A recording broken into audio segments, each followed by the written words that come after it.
الحمد لله رب العالمين والصلاة والسلام على حبيبه محمد وآله وأصحابه أجمعين. أعوذ بالله من الشيطان الرجيم. بسم الله الرحمن الرحيم.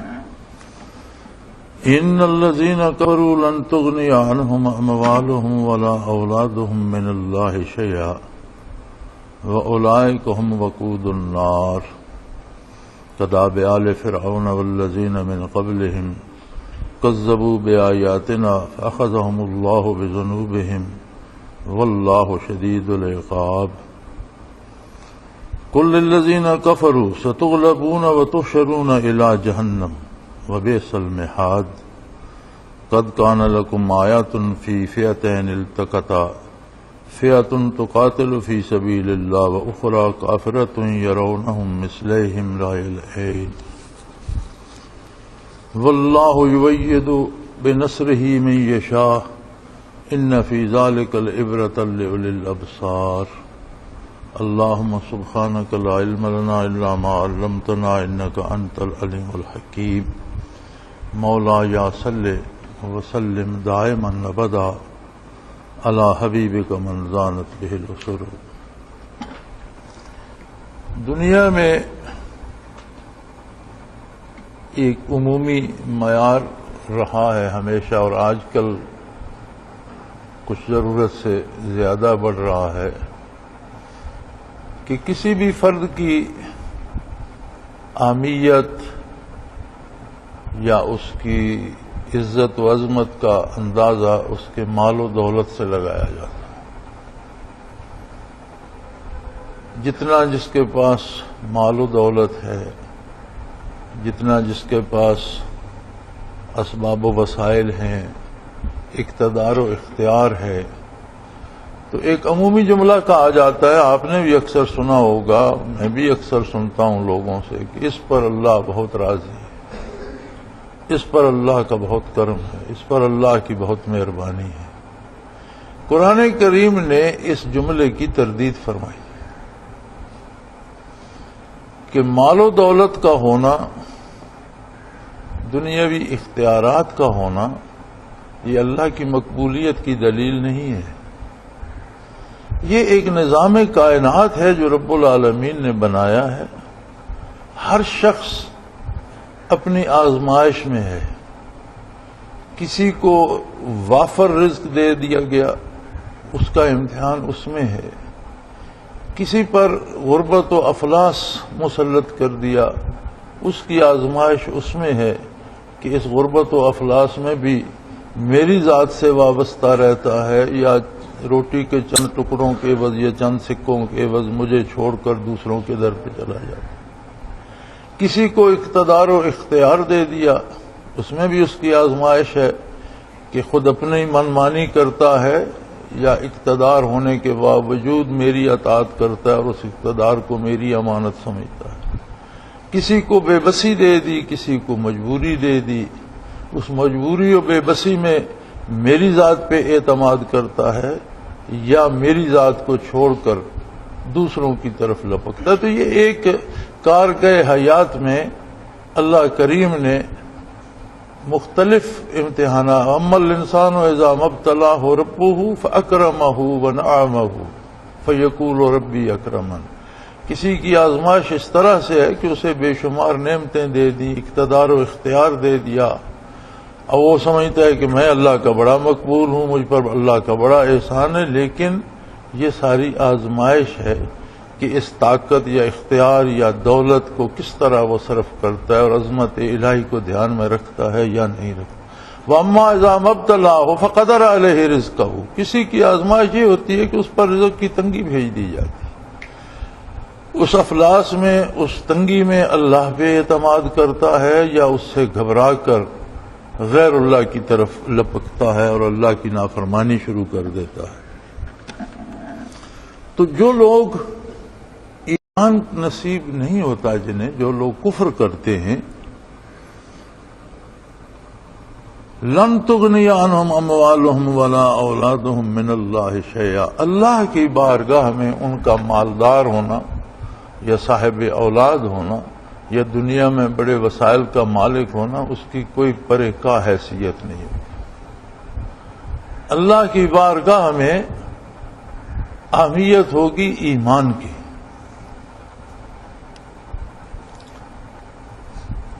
ایمان صرف اقرار کا نام نہیں ہے۔ ایمان کی حقیقت یہ ہے کہ ایسا یقین دل میں اتر جائے جو اعمال کو اس یقین کے مطابق ڈھال دے۔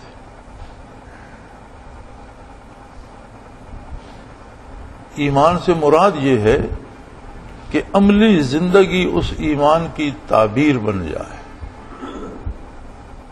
اس لیے یہاں صرف ایمان ارشاد فرمایا گیا اور صرف کفر کا۔ کفر کیا ہے؟ اللہ کریم پر ایمان نہ لانا، اور جب اللہ کو کوئی نہیں مانتا تو پھر وہ اپنی مرضی کرتا ہے۔ وہ اپنی مرضی سے کسی بت کو سجدہ کرے، اس کی مرضی، کسی کو بھی نہ کرے، اس کی مرضی، اپنی امیدیں کسی کے ساتھ وابستہ کرے، یہ اس کی مرضی، اپنے آپ کو بہت بڑا سمجھے، یہ اس کی مرضی۔ جس طرح قارون سے کہا گیا تھا کہ یہ مال تیرے پاس جو ہے یہ اللہ کا دیا ہوا ہے اور تجھ پر بھی زکوٰۃ فرض ہے، اور تجھے چاہیے کہ جو اللہ نے مقرر کیا ہے وہ حصہ غرباء میں بانٹ دے۔ تو اس نے کہا بھائی نہیں، اس میں اللہ کا کیا ہے، یہ تو میری اپنی دانش مندی ہے اور میری اہلیت کی بنیاد پر میں نے اپنے عقل سے کمایا ہے، کاروبار سے کمایا ہے، اس میں اللہ کا کیا دخل ہے؟ اللہ بے نیاز ہے، اس نے سارے مال و دولت سمیت غرق کر دیا۔ ایک جملہ جو مجھ تک کسی سے پہنچا تھا، میں نے اپنے کانوں سے نہیں سنا، لیکن یہ میں نے سنا تھا کسی کی زبانی، کہ شہنشاہ ایران کے سامنے کسی نے تعریف کی ان امور کی جو ایران کے شہروں میں ترقیاتی کام نظر آتے تھے، بہت بڑی عمارتیں بن رہی ہیں، اچھے اچھے بازار سج رہے ہیں، بہت ترقیاتی کام ہو رہے ہیں۔ تو اس نے کہا کہ اللہ کا بہت احسان ہے ایران پر، بہت ترقی کر رہا ہے۔ تو شہنشاہ نے جملہ کاٹ دیا، اس نے کہا اس میں اللہ کہاں سے آ گئی؟ تو ساری میری محنت ہے، یہ سارا کام تو میں کر رہا ہوں، اس میں تم اللہ کو کہاں سے لا رہے ہو؟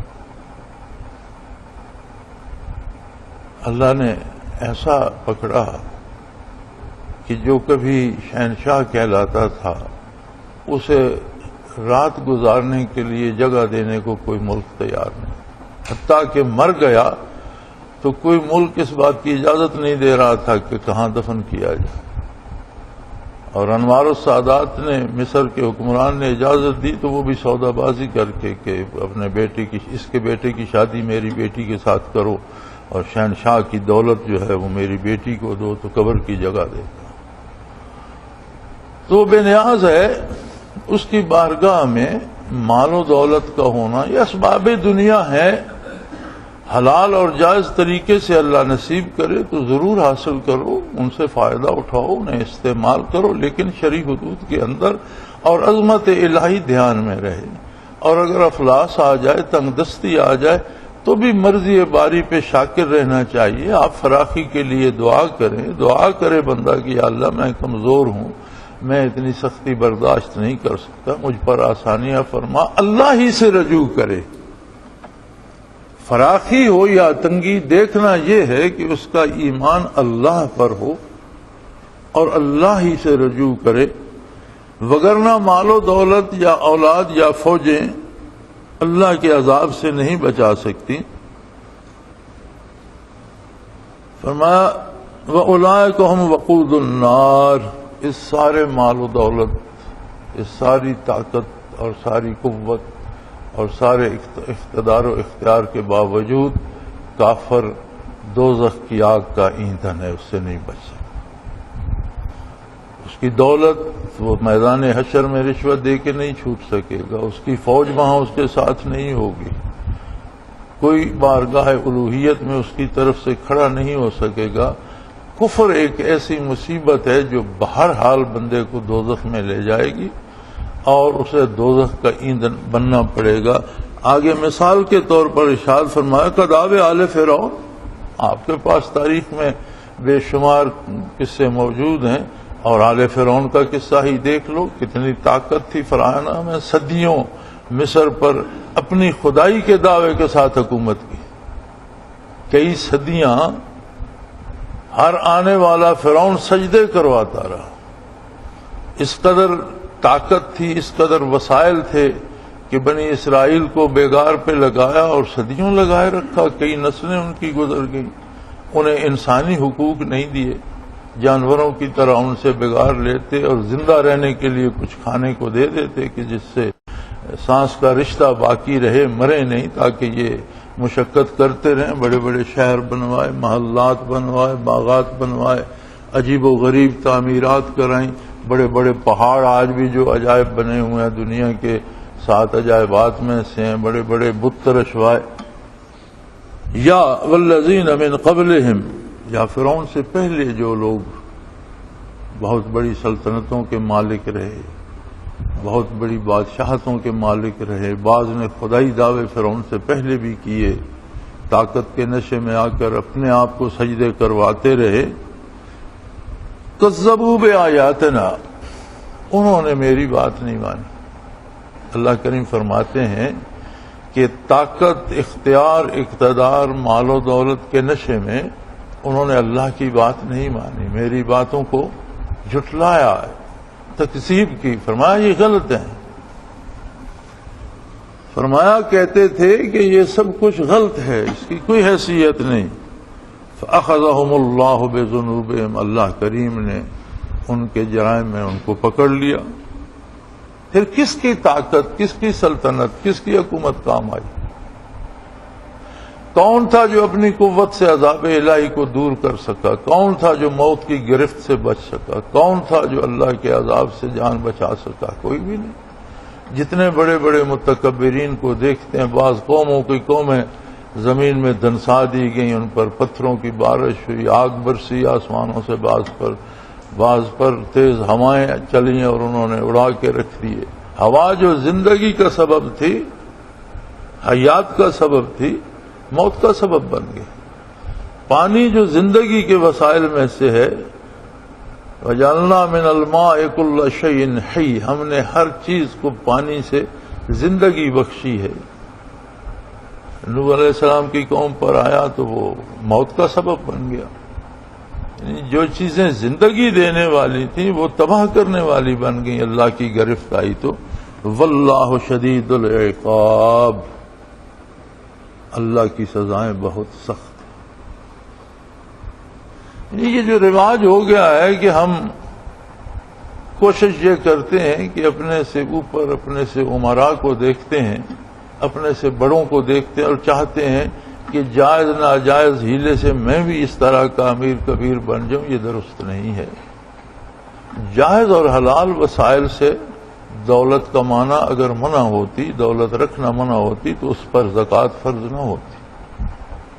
دولت مند ہوں گے تو زکوٰۃ دیں گے، لیکن جائز وسائل سے حاصل کرے اور حاصل کرنے کے بعد یہ یقین ہو کہ یہ میری نہیں، یہ اللہ کریم کا مال ہے، میرے پاس امانت ہے، جہاں اس نے خرچ کرنے کی اجازت دی ہے مالک کا مال ہے، جہاں مالک کی اجازت ہے وہاں خرچ کرے، جہاں وہ روک دے وہاں رک جائے۔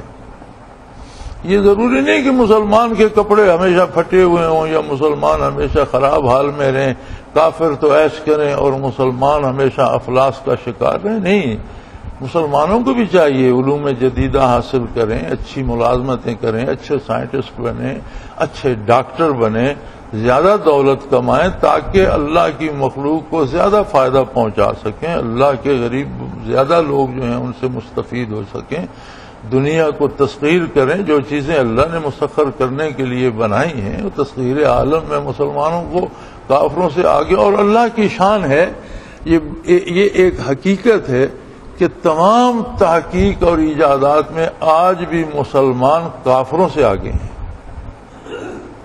یہ الگ بات ہے کہ مسلمان ریاستوں میں انہیں کوئی رہنے نہیں دیتا، انہیں کوئی اس طرح کا مقام نہیں دیتا، وہ عہدے نہیں دیتا، اور کافر ریاستیں انہیں لے جاتی ہیں، ان کی خدمت کرتی ہیں، انہیں اچھی تنخواہیں دیتی ہیں، ان سے فائدہ حاصل کرتی ہیں۔ ہمارا یہ وطن عزیز پاکستان جو ہے، میں نے پاکستانیوں کو جاپان میں پرزے ڈھالنے سے لے کر ناسا میں اعلی سائنسی تحقیقات تک دیکھا ہے۔ پاکستان کے سائنسدان، پاکستان کے اساتذہ، پاکستان کے ڈاکٹر، پاکستان کے انجینئرز جو دنیا کے کافر ملکوں میں، امریکہ، برطانیہ، یورپ، جاپان، فار ایسٹ کے ملکوں میں جو کام کر رہے ہیں، اگر صرف ان کو پاکستان میں بلا لیا جائے تو پاکستان ماڈرن ٹیکنالوجی میں دنیا کا سب سے اعلی ملک ہے، صفحہ اول کا۔ کوئی دوسرا ملک اس کا مقابلہ نہیں کر سکتا۔ یہ اللہ کی امانت ہے ہمارے پاس۔ پاکستان کی سرزمین کو اللہ نے اتنے خزانوں کا امین بنایا ہے کہ میرے ذاتی تجزیے کے مطابق پوری دنیا میں جو انسانی زندگی کے وسائل ہیں ان کا 80% پاکستان میں اور اسلامی ریاستوں میں ہے۔ پاکستان اور اسلامی ریاستوں کو ملایا جائے تو 80% ان کے ساتھ ہے۔ مغرب کے جو لوگ تجزیہ کرتے ہیں وہ کہتے ہیں 60% ہے، لیکن 60% تو انہیں بھی ماننا پڑتا ہے، اور پوری دنیا کی زندگی کی وسائل کا 60% کیا کم ہوتا ہے؟ ہمارے پاس جو یہ خطہ زمین ہے، اس چھوٹے سے ٹکڑے میں صحرا سے لے کر دنیا کے بلند ترین پہاڑی چوٹیاں موجود ہیں، جس کا مفہوم یہ ہے کہ یہاں سارا سال کا ہر موسم رہتا ہے، صحرائی موسم سے لے کر معتدل موسم بھی، شدید موسم بھی، گرمی بھی، سردی بھی، بہار بھی، خزاں بھی۔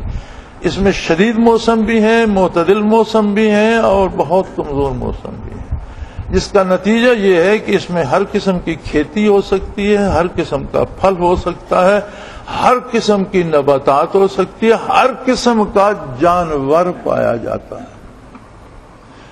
زیر زمین ہر دھات ہو سکتی ہے جہاں دنیا کے سارے موسم موجود ہیں۔ اور ہندوستان جس کی آبادی اب 100 کروڑ سے زائد ہو رہی ہے، ان کے پاس پنجاب کا مشرقی حصہ ہے تھوڑا سا، مشرقی پنجاب سے لے کر آپ کلکتہ تک چلے جائیں، مقامی آبادی کے لیے بھی پوری غذا نہیں ہوتی۔ ساری گندم پنجاب فراہم کرتا ہے۔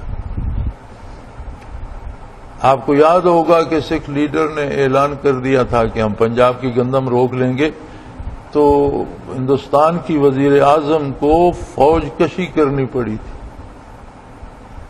اگرچہ بڑا ان کے لیے یہ رسکی کام تھا کہ سکھوں کے مقدس گردوارے پر، جو ان کے نزدیک انتہائی مقدس ہے، اس سنہری گردوارے پر بمباری کی جائے، بندوں کو مارا جائے، کیا جائے، لیکن یہ ان کی مجبوری تھی۔ اگر واقعی پنجاب کی گندم رک جاتی تو ہندوستان زندہ نہیں رہ سکتا۔ تو ان کے پاس صرف تھوڑا سا مشرقی پنجاب ہے، تو وہ 100 کروڑ بندے کی اجناس پوری کر رہے ہیں، اور ہمارے پاس سارا پنجاب ہے، اور ہم سوچ رہے ہیں کہ ان سے دالیں برآمد کر لیں، ان سے گندم منگوا لیں، ان سے چینی منگوا لیں۔ یہ اپنے اپنے کردار کی بات ہے کہ کون کیا کر رہا ہے۔ بات تو آخر ہم پہ آتی ہے کہ ہماری سوچ کیا ہے۔ ہمارے ہاں حاجی بھی ملتے ہیں، نمازی بھی ملتے ہیں۔ میرا خیال ہے کہ دکانداروں میں اگر ہر دوسرا کہیں تو شاید زیادتی ہو جائے، تو ہر تیسرا چوتھا تو حاجی ہوگا۔ کسی بازار میں چلے جائیں، بڑے شہر میں چلے جائیں، داڑھی بھی رکھی ہوگی، نمازیں بھی پڑھتے ہیں، لیکن جب عمل کا خانہ آتا ہے تو جیبیں کاٹنے سے کوئی بھی نہیں چوکتا۔ حیرت ہوتی ہے اس بات پر کہ پورے پاکستان میں ایک دکان ایسی نہیں ملتی جہاں آنکھیں بند کر کے سودا خرید لو، وہ آپ سے قیمت بھی صحیح لیں گے، نہ کم نہ زیادہ، اور چیز بھی صحیح دیں گے۔ ہے کسی کو کوئی اعتبار، کسی ایک بندہ، کوئی مثال کے طور پر ہم 16 کروڑ بندوں میں 16 کروڑ بندوں میں سے کوئی ثابت کر سکتے ہیں؟ اس پہ بات ہو رہی ہے کہ یہ ایمان نہیں ہے، یہ محض رسم ایمان ہے۔ ایمان کیا ہے؟ ایمان یہ ہے کہ کائنات اللہ کی ہے، مجھے اس نے پیدا کیا. بے شک یہ ساری چیزیں میرے لیے سجا دی ہیں. یہ میرے لیے. آپ کسی دعوت میں جاتے ہیں, انواع و اقسام کے کھانے میزبان چن دیتا ہے, میز بھرے ہوئے ہیں, لیکن اس میں یہ اجازت تو نہیں کہ آپ ایک بھری ہوئی پلیٹ کو پاؤں کی ٹھوکر سے اڑا دیں, دوسرے گلاس کو گرا دیں, تیسرا کوئی کھا رہا ہے اس سے چھین لیں. وہ آپ ہی کے لیے ہے, لیکن اس میں کھانے کے آداب اور حدود ہیں. جن کو اس نے مدعو کیا ہے انہی لوگوں کے لیے ہے, وہ بچا کر واپس نہیں لے جانا چاہتا. لیکن کھانے کے آداب تو ہیں کہ ایک آدمی اپنی پلیٹ میں ڈال کر کھا رہا ہے, تو آپ جہاں کھانا رکھا ہے اپنی پلیٹ میں وہاں سے ڈالیں, اس کا چھینیں گے تو ساری محفل بدمزہ ہو جائے گی, کہاں بات ہی بگڑ جائے گی. اسی طرح آپ وہاں گلاس توڑنا شروع کر دیں گے یا چمچے اٹھا کر جیبوں میں ڈالنا شروع کر دیں گے, آپ اس کی پلیٹیں اٹھا کر کوٹ کی پاکٹ میں ڈالنے لگ جائیں گے, پیالیاں چرانے لگ جائیں گے, تو دعوت تو نہ رہی. دنیا کا نظام بھی ایسا ہے. خلق لکم ما فی الارض جمیعا, یہ کائنات کی ساری نعمتیں صرف تمہارے لیے ہیں. لیکن جس نے نعمتیں دی ہیں اس کی عظمت کا بھی خیال رہے, اپنی ضرورتوں کا بھی خیال رہے, اور اس مخلوق کا بھی خیال رہے جو تمہارے ساتھ وہاں اس دسترخوان پہ موجود ہے. دوسروں کی پلیٹیں کیوں چھینتے ہو, اپنی پلیٹ میں ڈالو. ضائع کیوں کرتے ہو؟ آپ اگر پاکستان کے ضائع ہونے والے کھانے کا حساب کریں تو اتنا کھایا نہیں جاتا. اگر ایک حصہ کھایا جاتا ہے تو 9 حصے کم از کم ضائع ہوتے ہیں. کسی دعوت میں, دیہات میں کسی دعوت میں دیکھ لیں, کسی شادی میں کوئی مر جائے, کہیں 4 مہمان آ جائیں, تو ہماری قوم اپنی ضرورتیں پوری نہیں کرتی. میزبان کو بھی شوق چڑھا ہوتا ہے کہ لوگ مجھے بہت بڑا سمجھیں, وہ قرض لے گا ادھار. کیا ضرورت ہے تجھے بڑا بننے کی؟ تو وہی کچھ ہے جو کچھ تجھے اللہ نے پیدا کیا. تیرے پاس جو وسائل ہیں ان میں رہ کر جو تو خدمت کر سکتا ہے وہ کر. امیر آدمی کسی کو بہت ہی اعلیٰ اور قیمتی افطاری دیتا ہے, ضرور ثواب پاتا ہے, لیکن ایک فقیر کسی کو آدھی کھجور بھی دے دیتے ہے تو اس کا ثواب زیادہ ہے. اس کے پاس تو ایک ہی کھجور تھی, وہ بھی اس نے آدھی دی. گویا امیر اپنی ساری دولت کو نصف کر کے دے دے تب اس کے ثواب کو ملے گا, کہ اس کی ساری دولت تو ایک کھجور تھی, اس نے آدھی کھجور دی تو گویا اس نے اپنی آدھا سرمایہ دے دیا. تو امیر 1 کروڑ پتی ہے, اس نے 1 لاکھ بھی خرچ کر دیا تو اس نے آدھا سرمایہ تو نہیں. اللہ کے نزدیک تو کردار کی قیمت ہے, اجناس کی نہیں. اجناس تو اس نے پیدا کر کے خود بکھیر دی. وہ مالک ہے, مٹی کو سونا بنا دے قادر ہے, ہر ذرے کو غلہ بنا دے قادر ہے, ہر ذرے کو پھل بنا دے قادر ہے. اس کی بارگاہ میں, اس کے خزانوں میں کوئی کمی تو نہیں. تو فرمایا اپنے سے پہلے طاقتور اور پرغرور لوگوں کو دیکھیے جنہوں نے کفر کیا, ان کا حشر دنیا میں کیا ہوا. آخرت میں اللہ و اللہ کے رسول کی بات پہ یقین کیجئے کہ آخرت میں وہ اللہ کے شدید عذاب کے سامنے ہوں گے. حضرت مولوی سعدی رحمۃ اللہ تعالی علیہ بڑی مزے کی باتیں کرتے ہیں, اللہ ان پر کروڑوں کروڑوں رحمتیں فرمائے. فرماتے ہیں میرے پاس جوتے نہیں تھے, تو میں ایک مسجد میں نماز کا وقت ہو گیا, نماز کے لیے گیا, تو جب میں باہر نکلا تو لوگ اپنے اپنے جوتے پہن رہے تھے, اور میرے دل میں ایک حسرت سی آئی کہ بہر الہ میں ہی ایسا ہوں کہ جو مسجد سے نکلا ہوں اور ننگے پاؤں باہر جاؤں گا, میں تو جوتا تلاش نہیں کر رہا, لوگ اپنے اپنے جوتے تھے.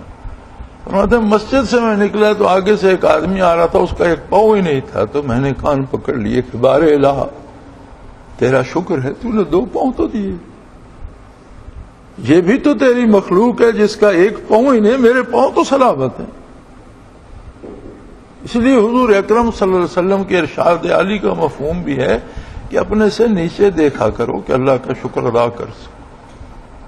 اپنے سے اوپر نہ دیکھا کرو, نیچے دیکھا کرو کہ تم جہاں بھی ہو تم سے نیچے بھی تو اللہ کی مخلوق بسر کر رہی. تو اللہ کی نعمتوں کا اندازہ نہیں ہو سکتا. جو اپنے آپ کو مفلس کہتے ہیں اس کے پاس بھی تو بے پناہ نعمت ہے. اس کے وجود کے ایک ایک حصے میں کروڑوں خصوصیات ہیں. اس کی جلد سے لے کر اس کی ہڈی تک اربوں ایسی خصوصیات ہیں جنہیں سائنس ابھی تک دریافت نہیں کر پائی. اس کے وجود میں بھی حس بھی موجود ہے، سماعت بھی موجود ہے، نظر بھی موجود ہے، کتنی خصوصیات، دماغ بھی موجود. ایک دماغ ہی کی قیمت کا اندازہ نہیں ہو سکتا کہ ایک چھوٹے سے اس میں مغز کے ایک چھوٹے سے تھیلے میں اللہ نے کیا کچھ بند کر دیا، اور کتنی سوچیں، کتنی فکریں، کتنے کام، کتنے طریقے، کتنے سلیقے، کتنی زبانیں، کتنی بات. کیا یہ ساری نعمتیں اس کے پاس موجود نہیں؟ اسباب دنیا کی اس کی اپنی تقسیم ہے، آزمائش ہے، ابتلا ہے. جہاں جو ہے دیکھنا صرف یہ ہے کہ جہاں جس حال میں ہے وہ اللہ سے وابستہ ہے یا اللہ کو بھول چکا ہے. اور ایمان پوری اعمال اور پوری زندگی کو محیط ہے. اسی لیے نبی علیہ الصلوۃ والسلام نے فرمایا کہ روزانہ استغفار کرتے رہا کرو، اس لیے کہ جو کچھ اللہ نے عطا کیا ہے ہزار کوشش کے باوجود ہم سے کمی رہ جاتی ہے، کوتاہی رہ جاتی ہے. انسان کو ہمیشہ بخشش کے لیے اللہ سے آرزو کرتے رہنا چاہیے.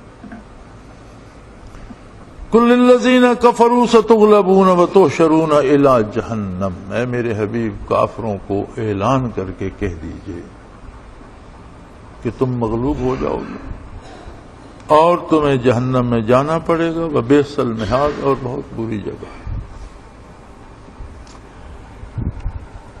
بہت بڑا مقابلہ ہوا، اور میں سمجھتا ہوں کہ لفظ انقلاب صادق ہی آقا نامدار حضرت محمد رسول اللہ پر آتا. ہر نبی انقلاب لایا، لیکن وہ محدود وقت، محدود قوموں کے لیے. آقا نامدار صلی اللہ علیہ وسلم جو انقلاب لائے، یہ ایسا بے مثال انقلاب ہے کہ ایک وقت میں پوری انسانیت کے لیے اور سارے زمانوں کے لیے. اور اس کی بنیاد ہے غزوہ بدر. غزوہ بدر میں بظاہر وسائل و اسباب سے کوئی مقابلہ نہیں تھا، لیکن اسلام کو فتح ہوئی تو یہود مدینہ نے کہا، یہودیوں کے پاس بڑے بڑے قلعے بھی تھے، تربیت یافتہ لوگ بھی تھے، دولت بھی تھی، اسلحہ بھی وافر تھا. تو یہودیوں نے کہا کہ مسلمانوں کو کسی تجربہ کار فوج سے سابقہ نہیں پڑا، کسی مرد میدان سے مقابلہ نہیں آیا. مکے والے تو ویسے ہی شور شرابہ کرتے ہوئے اور شوخی میں آ گئے اور مار کھا کے چلے گئے. اگر کبھی ہمارے ساتھ مقابلہ ہوا تو پتہ چلے گا. اللہ کریم نے جواب دیا. بات یہودیوں کی تھی، جواب رب العالمین. طنز تو انہوں نے نبی کریم صلی اللہ علیہ وسلم پر کی، جواب اللہ کریم نے دیا. فرمایا میرے حبیب فرما دیجئے ان کافروں سے، ستغلبون، ان قریب تمہیں شکست فاش ہو. تم اپنی طاقت جمع کر لو، اور تمہیں یہ انتباہ کیا جاتا ہے، وقت سے پہلے وارننگ دی جاتی ہے کہ تیاری کر لو. اپنے جو تمہارے جنگجو ہیں انہیں تیار کر لو، اپنا اسلحہ، اپنی تلواریں تیز کر لو، اپنے وسائل جمع کر لو، اپنے قلعے مضبوط کر لو. تمہیں وقت سے پہلے اطلاع دی جا رہی ہے کہ تمہیں شکست فاش ہوگی. اور اللہ کی شان، مدینہ کے جن یہودیوں نے یہ بات کی تھی، ایک تو ان کی اپنی طاقت تھی، پھر خیبر ایک بہت بڑی طاقت تھی یہود کی. اللہ ایسا بے نیاز ہے کہ انہی مدینہ کے یہودیوں نے اپنے ہاتھوں سے اپنے قلعے اور اپنے گھر گرائے. جب اسلام کا غلبہ ہوا، مقابلہ ہوا، مغلوب ہوئے اور پناہ چاہی اور عرض کی کہ ہمیں یہاں سے نکل جائے. ایک قبیلہ تو اسے تو قتل کیا گیا، اسے معافی نہیں دی گئی، اور دوسرے قبیلے کو جانے کی اجازت تو دی گئی. پھر انہوں نے عرض کی کہ یا رسول اللہ ہمیں اپنے جو اسباب ہم لے جا سکیں، جو مال و دولت لے جائے، وہ بھی ساتھ لے جانے کی اجازت دی جائے۔ حضور نے وہ بھی منظور فرما لی، تو بڑے بڑے مضبوط گھروں کو گرا کر ان کے دروازے کھڑکیاں نکال رہے تھے کہ جو اونٹوں پر لاد کر لے جا سکتے ہیں وہ لے تو جائے۔ تخربون بیوتہم بایدیہم، قرآن کریم فرماتا ہے کہ اللہ کی سزائیں عجیب ہیں، جن گھروں کی مضبوطی پہ فخر کر رہے تھے ان کو اپنے ہاتھوں سے گرا رہے ہیں۔ اور بھاگ کر خیبر پہنچے تو خیبر کی باری بھی آ گئی، اور خیبر میں بھی انہیں شکست فاش ہوئی، اور یہود کا سرزمین مقدس پر داخلہ قیامت تک کے لیے بند کر دیا۔ یعنی وہ جو تانے دے رہے تھے، یہ تو وجہ نزول آیا ہے۔ آیت کے نزول کا سبب کوئی بھی ہو، قرآن قیامت تک کے لیے ہے۔ آج بھی کفر کے پاس طاقت نہیں ہے۔ بڑی عجیب بات ہے، جب بغداد پہ جب بمباری ہوئی تو میری ملاقات ایسے لوگوں، عراق پہ جب یہ حملہ ہوا تو ایسے لوگوں سے بھی میری ملاقات ہوئی امریکہ میں جو رہتے ہیں اور ٹیکنیکل لوگ ہیں، تو کہہ رہے تھے کہ اب تو ہم اپنے ہاتھ اپنے دانتوں سے کاٹا کرتے ہیں کہ یہ سارے وسائل اور اسباب ان جہازوں میں ہم ہی نے لگائے تھے، یہ ساری ٹیکنالوجی ہم جانتے تھے، یہ سارے جہاز ہمارے آراستہ کیے تھے جنہوں نے ہمارے ہی ایک ملک کو، ہمارے بھائیوں کو تباہ کر دیا۔ اس کا مطلب ہے کہ کافر آج بھی جدید ٹیکنالوجی میں پیچھے ہے۔ بات یہ ہے کہ مسلمان نہیں رہا۔ آج کا ہمارا المیہ یہ ہے کہ میں یہاں بیٹھا ہوں تو میری نظر بھی تمہاری جیب پر ہوگی کہ کون مجھے کیا دیتا ہے۔ یار منبر رسول پہ بیٹھ کر اللہ کا قرآن سامنے رکھ کر بھی امیدیں لوگوں سے وابستہ ہیں، تو مجھے بتاؤ اور کفر کیا ہوتا ہے؟ بتوں سے تجھ کو امیدیں، خدا سے نہ امیدی، بتا تو صحیح اور کافری کیا ہے؟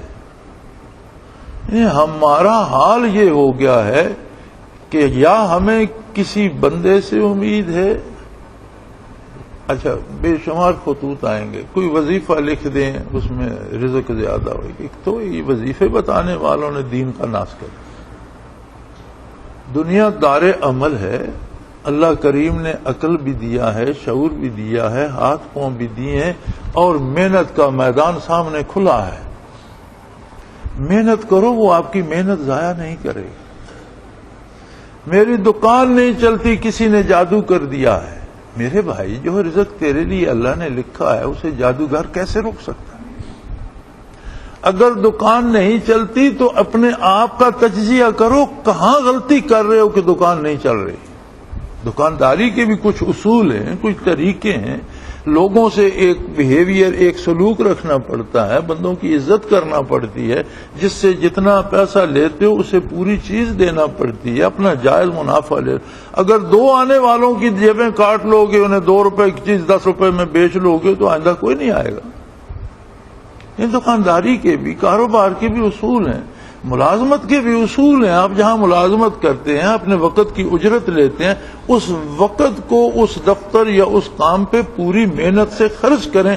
کیوں نہیں آپ کا کام چلتا؟ کون جادوگر آپ کو روک سکتا ہے؟ جادو کی واقعی کوئی حیثیت نہیں ہوتی۔ جادوگر اگر آپ کو ایک بندے کو گدھا بنا کر دکھا دیتا ہے تو ایسا ممکن نہیں ہے کہ بندہ گدھا بن جائے، بندہ بندہ ہی رہتا ہے۔ سحروا اعین الناس، فرعون کے جادوگروں نے بہت بڑا جادو کیا تھا نا، تو قرآن کریم فرماتا ہے، اللہ کریم فرماتا ہے کہ لوگوں کی آنکھوں پہ کچھ جادو کر، سحروا اعین الناس، لوگوں یخیل علیہم، اور ان کی قوت متخیلہ میں وہ لکڑیاں اور رسے اژدہا بن، انہیں اژدہا اور نظر آتے تھے، تھیں لکڑیاں ہی اور رسے ہی۔ ان کی نظر بندی کر دی گئی، ان کی قوت متخیلہ کو متاثر کیا جادو نے، اور ان کے خیال میں وہ اژدہا بن گئے، اور ان کی آنکھوں کو اژدہا نظر آتے تھے لیکن تھیں لکڑیاں۔ جب موسیٰ علیہ السلام نے عصا پھینکا تو ہاتھ کی لاٹھی ہی تھی، وہ اتنا بڑا اژدہا بنا کہ اس بھرے ہوئے میدان کی ساری وہ لکڑیاں، گیلیاں، رسے سارے نگل گیا، اور جب انہوں نے پکڑا تو ویسی لاٹھی تھی، اس کے ہجوم میں کوئی فرق نہیں پڑا۔ اس لیے جادوگروں نے توبہ کی تھی کہ وہ جانتے تھے کہ جادوگر جادو کے عمل کو باطل کر سکتا ہے۔ اگر یہ بھی جادوگر ہوتا تو ہم نے لوگوں کی قوت متخیلہ پر، نظر پر جادو کر دے، انہیں اجداد نظر، یہ وہ ہمارا جادو باطل کر دیتا اور پھر انہیں لکڑیاں اور رسے نظر آنے لگ جاتے۔ لیکن یہ تو اللہ کی قوت ہے، یہ تو اللہ کا نبی ہے، یہ جادوگر نہیں ہے۔ وہ تو اس فن کے لوگ تھے نا، انہیں اللہ نے سمجھ دے دیا، انہیں شعور دے دیا رب نے، اور انہوں نے سمجھ پھر انہوں نے فرعون کی ایمان کا مزہ تو یہ ہے نا کہ فرعون کی ساری قوت کے سامنے انہوں نے اعلان کر دیا کہ نہیں بھائی، ہم تو اللہ کو مانیں گے اور اللہ کا نبی ہے، اس پر ایمان۔ اب دیکھیے، اسے کہتے ہیں علم لدنی۔ فرعون نے کہا بھائی یہ تم نے مان لیا، لگتا یہ ہے کہ یہ تمہارا استاد ہے، تمہارا کو بڑا ہے۔ جھوٹا آدمی بے شمار باتیں کرتے، حالانکہ فرعون جانتا تھا کہ آپ نے پرورش اس کے محل میں پائی اور پھر اس کی ریاست چھوڑ کر باہر چلے گئے، 10 سال شعیب علیہ السلام کے ساتھ جو گزارے اس میں وہ مصر میں آئے ہی نہیں، اس کی ریاست میں آئے ہی نہیں، تو ان کے استاد کیسے بن گئے؟ لیکن اس نے جھوٹ بولنے سے بھی دریغ نہ کیا، اپنی بات کو سپورٹ کرنے۔ یہ تمہارا لگتا ہے تمہارا استاد تھا؟ انہوں نے کہا بات یہ، میں تمہارے ایک طرف کہا دوسری طرف کا پاؤں کاٹ دوں گا، کھجور کے تنے کے ساتھ تمہیں پھانسی۔ انہوں نے کہا یہ سب کچھ تو کر سکتا ہے، ہمیں پتہ ہے، لیکن یہ سب کچھ دنیا کے لیے ہے۔ اور ہم جیسا خوش نصیب کون ہوگا کہ اگر اللہ کی راہ میں ہم شہید ہو جائیں تو ہمیں اور کیا چاہیے؟ ہم تو چاہتے یہ ہیں کہ اس کی بارگاہ میں سرخرو پہنچے۔ ہمیں دنیا میں زندہ رہنا، تجھ سے دولت لینا، تیرے دربار کی کرسی لینا، یہ ہمارے کام کی نہیں ہے۔ ہم تو اسی کے روبرو جانا چاہتے ہیں جس پر ایمان لے آئے۔ اب یہ آخرت کی بات جو انہوں نے کی، میدان حشر کی سرخروئی کی بات جو انہوں نے کی، انہیں کس نے بتائی؟ حشر ہوگا، آخرت ہوگی، قیامت ہوگی، حساب کتاب، یہ تو انہیں کسی نے نہیں بتایا۔ میدان میں آنے تک تو فرعون کے ساتھ، ایمان لائے تو ان کی موسیٰ علیہ السلام کے ساتھ بات۔ اسے کہتے ہیں علم لدنی۔ ایمان کی قوت یہ تھی کہ ادھر ایمان لائے، ادھر سارا دین ان کے سینے میں اتر گیا، انہیں آخرت تک، قیامت تک کی باتیں ان کے دل میں اتر۔ اسے کہتے ہیں علم لدنی، جو اللہ کی طرف سے عطا ہو جاتا ہے۔ ہم ساری عمر کتابیں پڑھتے رہتے ہیں اور پھر ہم کہتے ہیں پتہ نہیں ہوگا نہیں ہوگا، آخرت کیا ہوگی، پھر ہم مذبذب رہتے ہیں۔ اور عام آدمی جو جہلاء ہیں، ان کا تو ایک تکیہ کلام ہے کہ جو آخرت کس نے دیکھی ہے، جانے کیا ہوگا۔ یہ سری کفر ہے ایسا کہنا۔ اگر ہم سارے دیکھیں تو ہمیں دھوکہ لگ سکتا ہے، لیکن جو کچھ اللہ کے رسول نے فرمایا اس میں کوئی دھوکہ، کوئی غلطی نہیں۔ اللہ کے قرآن نے جو کہہ دیا وہ حق ہے، اور ہم سارے دیکھیں بھی تو ہمیں دیکھنے میں بھی غلطی لگ سکتی ہے۔ ہمارا دیکھا ہوا غلط ہو، ہمارے سامنے غلط ہوتا ہے۔ ہم دیکھتے ہیں کہ وہ کوئی جھاڑی ہے، درخت ہے، قریب جاتے ہیں تو وہ کوئی جانور ہوتا ہے۔ ہم سمجھتے ہیں وہاں کوئی انسان کھڑا ہے، قریب جاتے ہیں تو آگے ایک جھاڑی کھڑی ہوتی ہے۔ یہ روزمرہ کا ہمارا تجربہ ہے۔ ہمارے دیکھنے میں بھی اگر ہمیں آخرت منکشف کر دی جائے تو شاید ہم پھر بھی اس طرح نہ سمجھ سکیں جس طرح قرآن اور اللہ کے حبیب نے سمجھا دیا ہے۔ لہذا ایمان یہ نہیں کہ پتہ نہیں کیا ہوگا، ایمان یہ ہے کہ جو کہہ دیا حضور نے وہ ہو کرے۔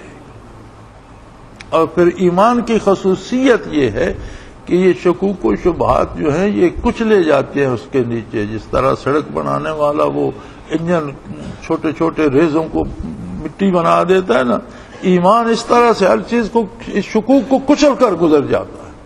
شکوک تو زنگ ہے۔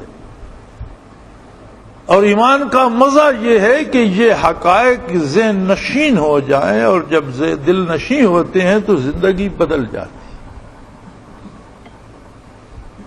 قل للذین کفروا ستغلبون وتحشرون الی جہنم، کافروں سے کہہ دیجئے ان قریب تمہیں شکست ہوگی اور تم جہنم میں جاؤ گے۔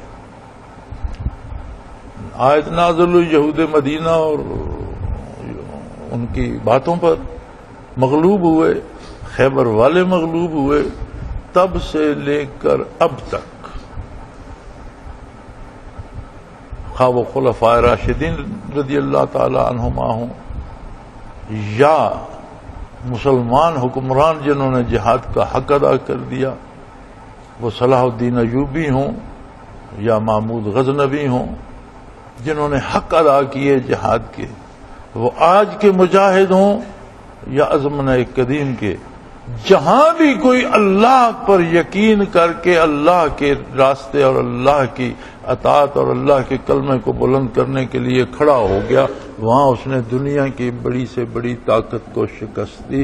اور یہ آیہ کریمہ آج نہیں قیامت تک کے لیے موجود ہے۔ اور میں بڑی بے باکی سے یہ کہتا ہوں، پورے یقین پورے ایمان سے منبر رسول پر بیٹھ کر کہہ رہا ہوں کہ دنیا کی کافر سپر طاقتیں پھر شکست سے دوچار ہوں گی انشاءاللہ، اور پھر غلبہ اسلام ہوگا۔ غزوۃ الہند دن بدن قریب آ رہا، لمحہ بلمحہ قریب، پھر میدان سجے گا، پھر اللہ کے بندے ہوں گے، پھر کفر بھی صفارا ہوگا، پھر خون بہیں گے، پھر سر قلم ہوں گے، اور انشاءاللہ العزیز کافر نہ صرف شکست کھائیں گے، جہنم میں بھی جائیں گے، اور مومن کلمہ حق کو پھر بلند کریں گے۔ تو فرمایا کہہ دیجئے کافروں سے ستغلبون، گھبراؤ نہیں، وقت آ رہا ہے بہت جلدی۔ اب یہ جو جلدی ہوتی ہے یہ بندے کی عمر کے لحاظ سے تو نہیں ہے نا، یہ تو دنیا کی عمر کے لحاظ سے ہے۔ دنیا کی عمر خدا جانے کتنی ہے، اور اس میں لفظ جلدی کتنے عرصے کو محیط ہے، لیکن اب قرائن یہ بتا رہے ہیں، حالات یہ بتا رہے ہیں کہ دنیا کا کفر بھی ایک جگہ سے جمع ہوتا جا رہا ہے، کافروں سے سرگوشیاں کرتے جا رہے ہیں، ایک اجتماع بنتا جا رہا ہے، اور گناہگار صحیح لیکن مسلمان مار کھا رہے ہیں، شہید ہو رہے ہیں، زخمی ہو رہے ہیں، ان کے گھر اجڑ رہے ہیں، لیکن آہستہ آہستہ انہیں بھی احساس ہوتا جا رہا ہے کہ ہم اللہ کے کلمے پہ متحد ہونا۔ اب یہ کافر کے پاس اتنی ہی فرصت ہے جتنی دیر مسلمان کلمہ حق پر متحد ہونے میں لگا رہے ہیں، کافر کے پاس فرصت نہیں ہے۔ یہ تاخیر میری اور آپ کی طرف سے ہے، مسلمان حکمرانوں کی طرف سے ہے، مسلمان عوام کی طرف سے ہے، یہ مہلت، یہ چھٹی کافروں کو ہم اپنی سستی سے دے رہے ہیں، ورنہ آج بھی صرف مسلم ریاستیں الحاق کر لیں اور ایک حکمران بنا لیں، دنیا کی کون سی ریاست ہے جو مقابلہ کرے؟ ستغلبون، وقت آ رہا ہے، ان قریب تمہیں شکست فاش ہوگی، وتحشرون الی جہنم، تمہیں کھینچ کر ہانک کر ریوڑ کی طرح جہنم کی طرف لے جایا جائے گا۔ وبئس المہاد، کافرو یاد رکھو بہت بری جگہ، جہنم مذاق نہیں ہے، بہت سخت جگہ ہے۔ اللہ کریم مسلمانوں کو یہ شعور عطا کرے کہ وہ کتنی، اسلام اور ایمان کتنی بڑی ذمہ داری کا نام ہے، ہماری خطاؤں سے درگزر فرمائے، توفیق عمل عطا فرمائے۔ اور ایک دعا کیا کرو، میں تو روز کرتا ہوں کہ اللہ کرے یہ مقابلہ ہمیں بھی دیکھنا نصیب ہو اور ہم بھی اس میں شامل ہوگا ضرور، اس میں تو شبہ کی گنجائش نہیں ہے، لیکن کسی نے قبر پر آ کر بتایا تو مزہ نہیں آئے گا۔ وآخر دعوانا الحمدللہ۔